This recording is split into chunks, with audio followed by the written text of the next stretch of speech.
Avec le vent, le poste de secours affiche une température de l'eau un peu plus basse ce mardi matin. Les vacanciers ont senti la différence. Moi, je suis là depuis le 15 juin, c'est autour de 20-22 maximum. Et là, elle a été jusqu'à 26 la semaine dernière, encore 24-25 ces jours-ci, malgré le vent. Donc, c'est la première fois qu'on voit ça, quoi. Cette année, c'est beaucoup plus chaud que l'année dernière. Donc oui, il y a une différence, mais ce n'est pas trop. Chaque semaine, les scientifiques prélèvent de l'eau en surface et en profondeur pour analyser son taux d'oxygène et ses nutriments.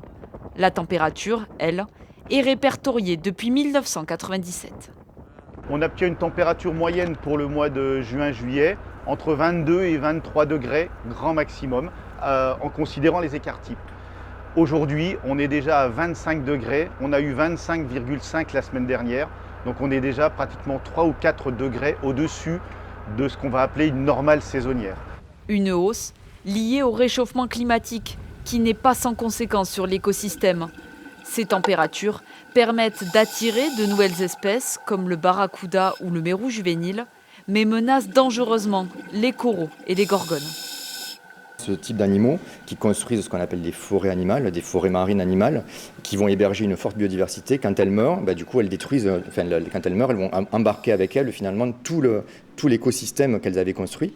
Et il va falloir des décennies pour arriver à remettre tout ça en place, parce que la croissance elle est quand même très lente. Des épisodes de canicule marine de plus en plus fréquents. On en recense désormais au moins un par an, contre un par décennie au milieu des années 2000.